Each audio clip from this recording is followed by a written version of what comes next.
Bueno, muy bien. Ahora sí. Perfecto. Bien. Ahí está. Bien, tenemos entonces la perashá de Toledot, ¿sí? La que habla sobre la genealogía de Isaac. Esperemos que este estudio ayude a la refuerzo de David Ben Sará, Uriel Bezalel Ben Inde, Araja Norad Ben Julieta y Lea Bat Regina. Y también que estas palabras sean de Elun Ishmat para elevar el alma de mi querido papá Yeshua Ben Sará, de Ishaga Cohen Ben Rachel y de mi abuela Sará Bat Rachel, Nishmatan Tenohem Megan Eden. Bien, empezamos en el capítulo 25, Pasuk 19. Y nos empieza la perashá, ya conocemos, Toledot significa descendencia o genealogía. Empieza la perashá diciendo Ele Toledot Isaac ben Abraham, esta es la descendencia de Isaac, el hijo de Abraham. ¿Cómo sigue el pasuk? Abraham tuvo a Isaac. Y sí, flaco, ya sé, si Isaac es el hijo de Abraham, es lógicamente que Abraham tuvo a Isaac. Entonces, ¿para qué es esta reiteración? Si sabemos nosotros que la Torá no aumenta en palabras porque sí. Se explica Rashi y varios mefarshim, Dios se vio forzado, entre comillas, a poner esto. ¿Por qué? ¿Qué es lo que se vio forzado a hacer? Dice, por causa de los Letzane Ador, los burlones de la generación. ¿Qué significa? Decían, no, ¿cómo puede ser? Si si Sará tanto tiempo no pudo quedar embarazada, de repente fue raptada por el rey y enseguida ahora quedó embarazada, entonces seguramente fue un problema, tuvo algo con el rey. Entonces hizo que Abraham e Isaac tengan el mismo rostro, parecían hermanos gemelos. Después, vamos a ver que pidió, en realidad, justamente como se veían iguales, entonces una de las cosas que pidió fue que haya una cuestión notoria de edad para saber quién es mayor, entonces la gente empezó a envejecer, pero si no, no había envejecimiento. La cuestión es que hay veces, por distintas cuestiones, Hashem se ve de alguna manera condicionado para proteger a la persona de hacer algunos cambios. Por ejemplo, en este caso, cambió o agregó palabras en la Torah solamente para qué, para que no parezca que falte el respeto o avergonzar tanto a Sará como a Abraham. Bien. Sigue diciendo, nos cuenta que ya sabemos que Isaac se casó a los 40 años. ¿Para qué nos dice que se casó a los 40 años? Para el pasuk que sigue, que nos dice que cuando a los 60 recién tuvo familia. ¿Qué es lo que ocurrió? Dice que uno hacía tefilá por el otro, Isaac y Rivka. ¿Por qué? Porque Rivka era estéril, no podía tener hijos y de algún modo Isaac tampoco. Entonces dice, cada uno hacía tefilá y lo importante, ¿cómo es que logran que se escuche la tefilá? ¿Por qué? Porque cada uno pedía por el otro. ¿Por qué? Itzhak pedía, por favor, dale hijos a mi esposa, se lo merece. Ella es una tzadeket, a pesar de venir de una familia que no tenía esa condición, ella mira qué buena que es.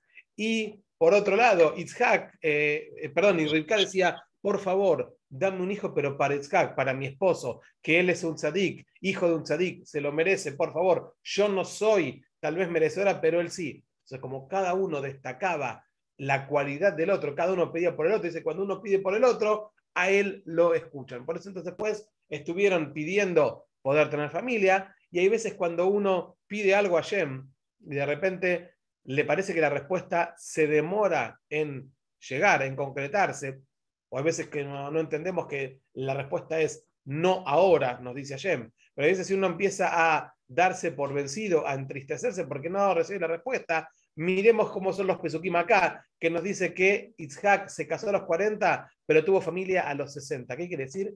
20 años estuvieron pidiendo. 20 años pidiendo por tener hijos. Alrededor de 7.200 días, ¿sí? Pedir.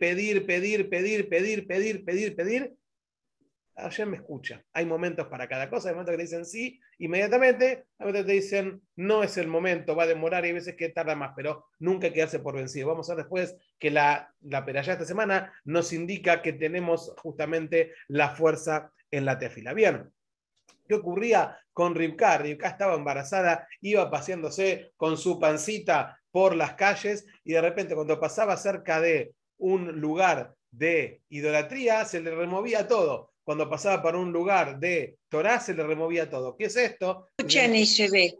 Dice, se le removía el feto adentro. Entonces dice, se volvió loca, fue a consultó con Shem, el hijo de Enoch, y le dijo, por Ruach HaKodesh, por profecía, no te preocupes, Rivka, tenés 2 hijos en tu vientre y van a salir de ahí 2 naciones totalmente distintas. Muy bien.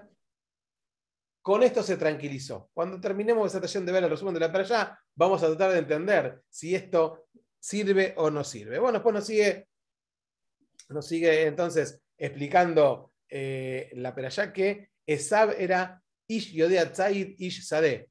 Dice, era un hombre que sabía cazar, un hombre de campo. Y por otro lado, Jacob Ish Tam Yoshevelim. Jacob era un muchacho, un hombre simple que se sentaba en las carpas de estudio. Entendemos que en el pasuk que habla de Esab nos dice un hombre de campo, un hombre que sabía cazar. Y sobre Jacob nos dice una sola vez el término un hombre íntegro, completo, que se sentaba en las tiendas. Nos habla acá que Esab tenía esta doble cara, esta doble personalidad, mientras que Jacob era una persona íntegra con una sola cara. Muy bien. Seguimos un poquito más adelante. En el pasuk 28 nos dice, nos cuenta la Torá, Vayehab Itzhak et Esab. ¿Sí? Y Itzhak amaba a Esab porque él tenía esta cuestión de comer, o sea, de saber cazar, y Itzhak se alimentaba de lo que él le traía para comer, o porque sabía cazar con la palabra, para explicarlo, mientras que Rivka ama a Jacob. Hay una diferencia en los tiempos en los cuales se indica, como que Itzhak amaba a Esab y Rivka ama constantemente a Jacob. También, si nos da el tiempo, vamos a aclarar sobre esto. Y no está hablando acá del amor fraternal, ¿sí? Seguro que tanto Itzhak y Rivka como padres amaban a ambos hijos. No existe que un padre o una madre no ame a sus hijos. Seguro que lo amaba. Estamos hablando acá de otro tipo de amor u otro tipo de inspiración que tenían. Bien, nos sigue contando la perashá que de repente llega Esab del campo, llega a la casa y aquí que Jacob estaba cocinando un guiso de lentejas.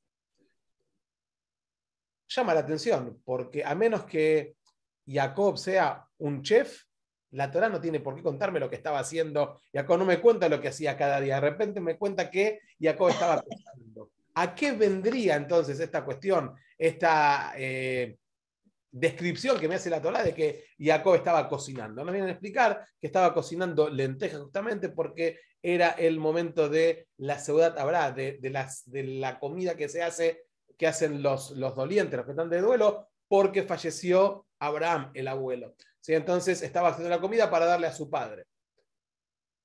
Viene a relación de lo que estudiamos la semana pasada, que Abraham vivió 175 años, los años que vivió, los días que vivió, y ahí nos explicaron que bajó, le restaron 5 años de la vida de Abraham para que no vea cuando iban a empezar a descarriarse sus descendientes. Habla específicamente de Esab. Entonces, bueno, estaba acá haciendo esta comida y se produce este diálogo que nosotros ya conocemos entre Jacob y Esab. Le dice, dame un poco de comer de esto rojo que tenés ahí, de este guiso que tenés, porque estoy muerto de hambre.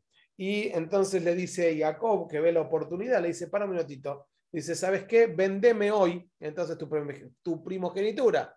Y Esab le dice, sí, igual me voy a morir, ¿para qué quiero la primogenitura? Dame de comer. Ok, comió, tomó, y después nos cuenta la Torá que recién ahí despreció Esab la primogenitura. ¿Por qué? Porque podría haber dicho, mira, la verdad que te aprovechaste de mí porque estaba muy hambriento, necesitaba comer, entonces me ofreciste algo y yo estaba dispuesto a pagar lo que sea. No, después que comió y tomó, cuando ya se estaba para ir, entonces ahí reafirmó que no le importaba la primogenitura. Explica ahí la Guemará en Sanedrín 91, dice que dentro de las cosas que ocurrieron en toda esta historia, una de las que hizo acá esa fue renegar sobre Tejiat Ametim, renegar sobre la resurrección, que hay después van a resucitar los muertos. ¿Por qué? Porque dijo, no me sirve para nada acá, yo Inea Nojido Belamud, me muero y acá se terminó toda mi historia. Bien, entonces de ahí es que Jacob se hace con esta primogenitura, que sería el derecho como hermano mayor a un montón de beneficios y responsabilidades que iba a tener. Ok, Entonces, seguimos adelante con la historia, nos cuenta, termina el capítulo 25, empezamos el capítulo 26. Nos deja de hablar de la genealogía y de la familia y nos cuenta un poco más sobre la historia de Yitzhak, propiamente dicho. Nos dice que había hambruna en la tierra, la tierra de Israel, donde estaba residiendo Yitzhak, y entonces va a bajar a Egipto. Pero de repente se le presenta Dios y le dice, escúchame Yitzhak, no bajes, no partas a Egipto, quédate en este lugar, dice, porque yo voy a estar contigo, te voy a acompañar y se va a cumplir la verajá de tus padres.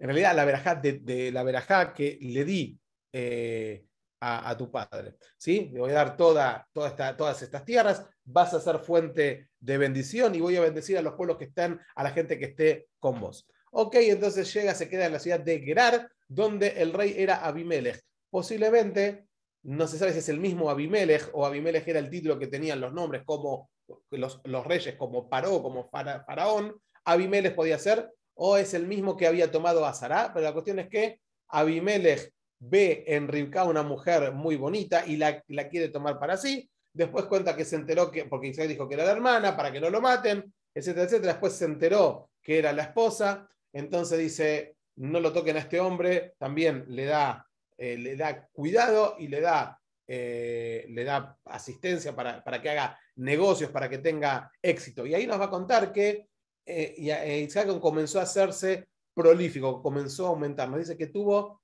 hasta 100 veces más. Vamos a ver después a qué se refiere esto. Isaac crece mucho, se hace fuerte, entonces Abimelech le dice, mira, son muy numerosos toda tu gente, la verdad que estás demasiado poderoso frente a nosotros, por favor, partí para otros rumbos.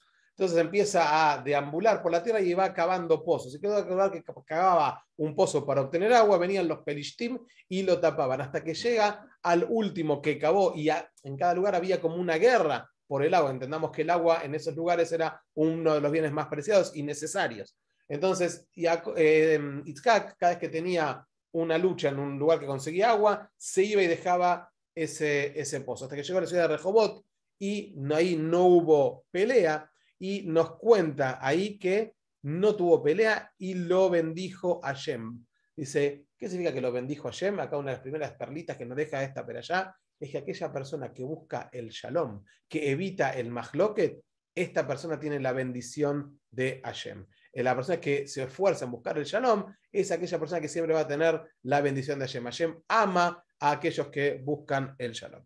Bien, entonces después llegamos al versículo 34, cuando nos cuenta que Esab se va a casar y nos cuenta que Esab tenía 40 años, ¿sí? Casualmente en similitud con la edad que tenía su padre Isaac cuando se casó. Entonces Isaac, Esab a los 40 años, va y se trae dos mujeres para vivir con él. Casualmente las dos mujeres se llamaban Yehudit y Basemat, que eran de los pueblos de los hititas. Esto, nos termina contando la perashá, fue una molestia, una afrenta a sus padres. ¿Sí? ¿Por qué? Porque estas mujeres eran idólatras y no se privaban de manifestar la idolatría frente a la familia. Entonces esto siempre fue una afrenta directa a Isaac y Rivka. Pasamos al capítulo 27, nos cuenta que Isaac ve debilitada su vista, entonces de repente llama a Esab y le dice, por favor, Esab, hijo mío querido, anda al campo, lleva tu arco y de ahí cazame unos animales y cociname esos guisos que a mí tanto me gustan. Está ahí aclarando que no robes ningún animal, anda del campo, que hay animales silvestres, salvajes, y ahí tráeme, cazame para mí y hacémelo comer. Ok, Esab siempre presto a hacer kibud avaim, a hacer respeto a los padres, parte raudo y veloz a cumplir con el pedido de su papá. En ese interín, Rivka llama a su hijo querido, a Jacob, y le dice, escúchame, he oído que papá le pidió a Esab así, por favor, anda, tráeme 2 corderitos, te voy a preparar la comida y se lo llevas, así vos te llevas la verajá que le dijo que le iba a dar a su padre. De repente Jacob dice, espera mamá, yo cómo voy a hacer esto, papá se va a dar cuenta, voy a ser un engañador, un embustero frente a él, no puedo hacer esto y me va a dar una maldición en lugar de una bendición. ¿Qué le dice Rivka?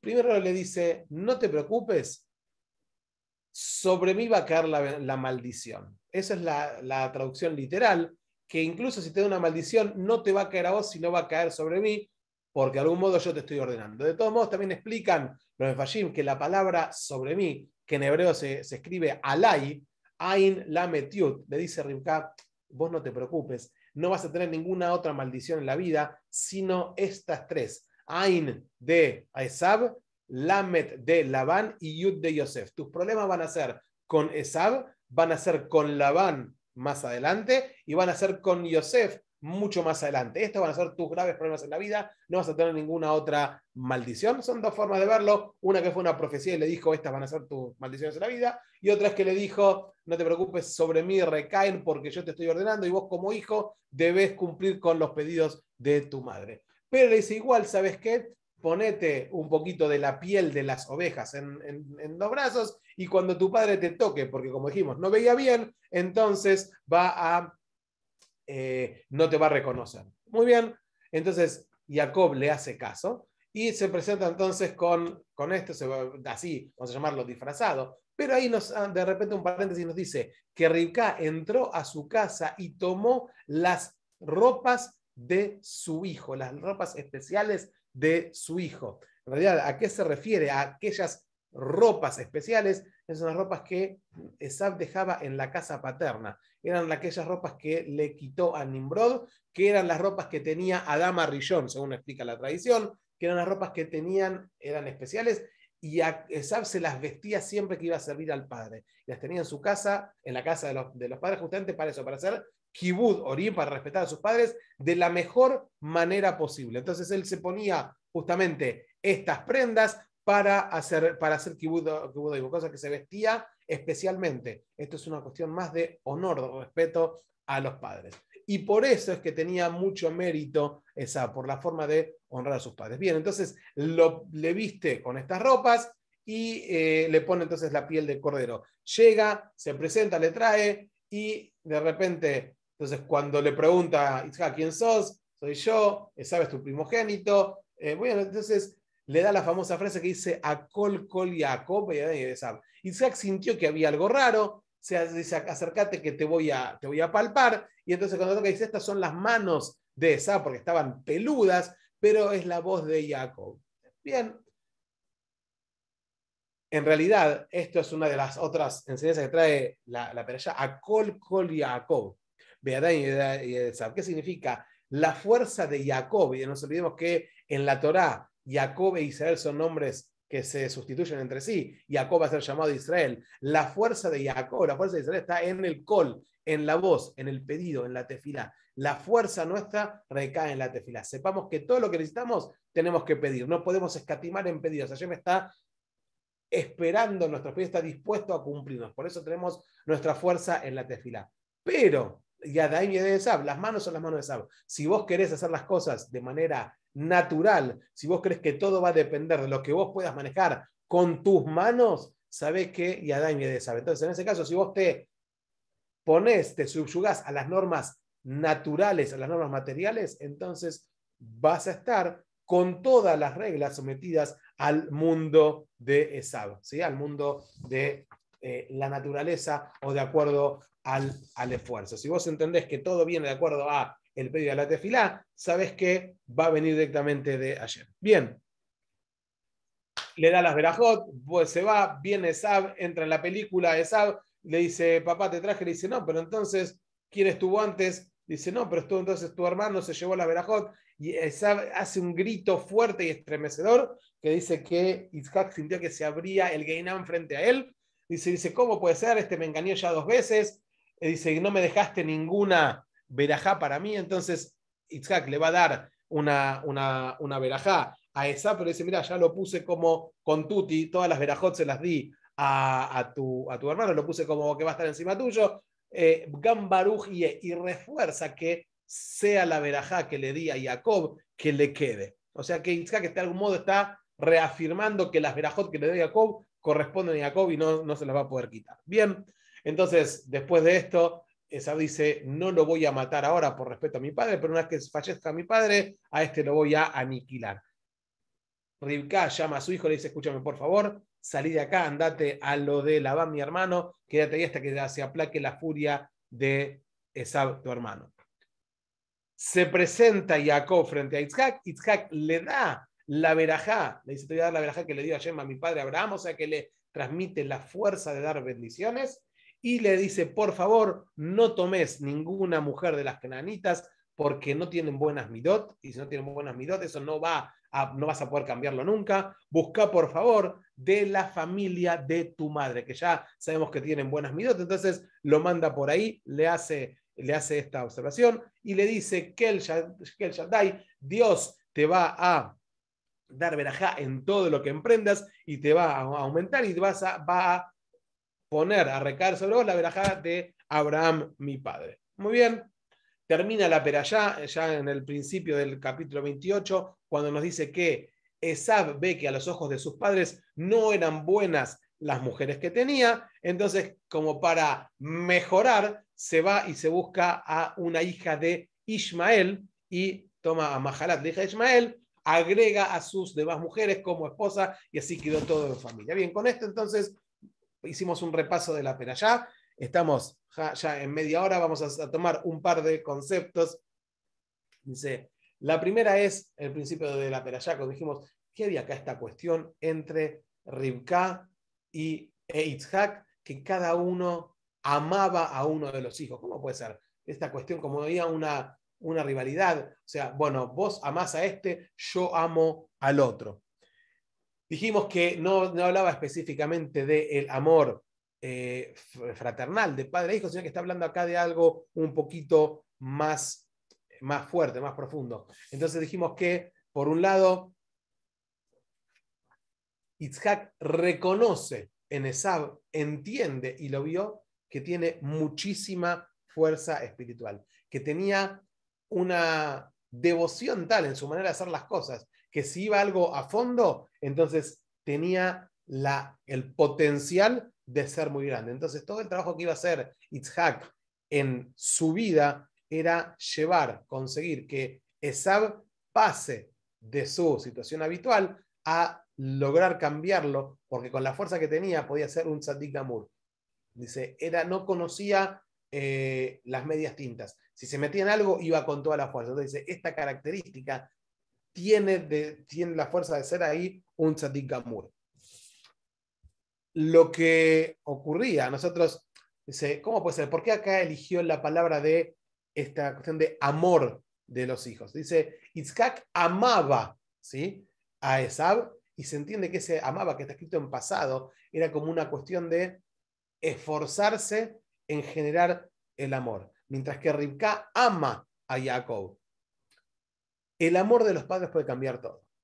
Nos enseña acá que el amor dedicado de los padres sobre los hijos tiene la forma de romper cualquier barrera. Por eso Isaac, que conocía el potencial que tenía Esab, trabajaba y se hizo un esfuerzo hasta el final de la vida. Recién, cuando él siente que va a partir, es cuando lo llama y dice, ok, hasta acá llegué. Y después cuando entiende que era Jacob el que venía, dice, correcto, le doy las verajot, porque por más que hice todo el esfuerzo, no puedo cambiarle su naturaleza. Mientras que Rivka, la mujer sabemos que es más pragmática, Rivka ama, estaba segura de que Jacob tenía la fuerza de continuar con el plan del mundo, con esta cuestión de armar el pueblo, y entonces está directamente, ama a Jacob en todo momento, entiende, acá es y es por acá. Por eso entonces había esta cuestión de Itzhak y Rivka, que tenían distintas concepciones en cuanto a cuál de los hijos. Y por eso, ahora volviendo al principio de la perashá, que dijimos cuando ella sentía que se revolvían en su vientre, había mucho movimiento, es que dice, de repente pasa por un lado y sentía movimiento, pasa por el otro y sentía movimiento, entonces dice, fue a preguntar, y cuando le dice Shem, quédate tranquila, tenés dos naciones, dos pueblos totalmente separados, están en tu vientre. Ah, bueno, se queda tranquila y se va. ¿Cómo puede ser? Ahora te quedas tranquila, te dice que vas a tener un tzadik y un rayá, y eso le da tranquilidad. ¿Cómo puede ser que la mujer se quede tranquila con esta respuesta? Al contrario, tenía que estar pensando cómo iba a ser. ¿Por qué se queda tranquila? Me explica de acá el Rabbi Gal Cohen, dice, en realidad, dice, no tenía miedo Rivka de esto. Estaba preocupada cuando sentía que tenía un niño por nacer, que no tenía las cosas claras. Quería una cosa, quería otra. Un día iba a un lado, un día iba a otro. Las medias tintas no sirven. Dice el Rabbi Yigal Cohen, no hay peor que aquella persona que está con un pie en cada lado, que de repente estudia un montón y de repente se va al otro extremo, que sabe mucho pero no quiere hacer, que se piensa que está en el buen camino y sabe fehacientemente que le gustan también las otras cosas. Dice, esta persona es muy difícil porque cuando uno lo quiere o cuando él mismo quiere encauzarse, dice, no, si no ves que todo esto no lo haces o que todo esto lo haces mal, su Yetzer Hara lo va taladrando, lo va limando. O mismo cuando dice un rabino, bueno, vení, vamos a estudiar, yo te puedo enseñar porque sabe. Y como sabe que sabe, entonces es mucho más difícil después aclarar los caminos. Está con un pie en cada lado. Pero dice Rivka, si cada uno está bien marcado, yo sé que tengo toda una vida para trabajar y cambiarle la forma de pensar, si es que puedo, y recibirlo nuevamente en el seno, en el buen camino. Entonces, por eso es que de repente ella se quedó tranquila porque sabe que la podía llegar a dar vuelta. Y el último de los temas que quería destacar, dijimos en el capítulo 26, en el Pasuk Yudbet, en el 12, dice que había hambruna y nos cuenta, Baisra Itzhak Baretzai, y sembró Itzhak en esa tierra, Bainza Bayanai, y encontró en ese año, Meashe Arim, 100 medidas más, y Dios lo bendijo. Este pasuk requiere de ir un poquito desmenuzándolo. El Rav Shlomo Mizrahi justamente estaba explicando eso el día de ayer. Dice, si uno ve, Baisra Itzhak Baretzai, no nos olvidemos, en esa tierra, él estaba en plena situación de hambruna. Dice, y en esa situación, ¿sí? En esa tierra que había sequía, había hambre, dice, Itzhak siembra. Y ese año de hambruna generalizada, como recién dijimos, ese año encuentra 100 veces multiplicada la capacidad de dar fruto, de dar grano de la tierra. ¿Qué quiere decir? El pronóstico estaba totalmente fuera de lugar. Dice, la tierra era mala, la situación era mala, había sequía. De todos modos fue y sembró. ¿Cómo termina el pasuk diciendo, Vaibarejeu Hashem? Y Dios lo bendijo. Y esta es una de las enseñanzas más fuertes que tiene esta peralla. Cuando a veces uno va contra los pronósticos. Cuando entendés que, como decimos siempre, no depende de nosotros. El resultado no depende de nosotros. El esfuerzo sí.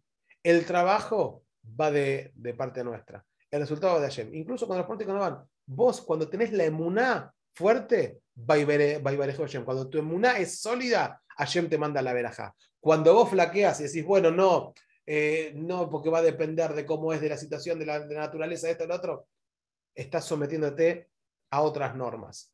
Si vos tenés emuná plena, no hagas cálculos. Vos tirate. Boreolam siempre te va a ayudar. ¿Por qué? Porque decís, mi corazón, mi sentimiento, mi emuná está en tus manos.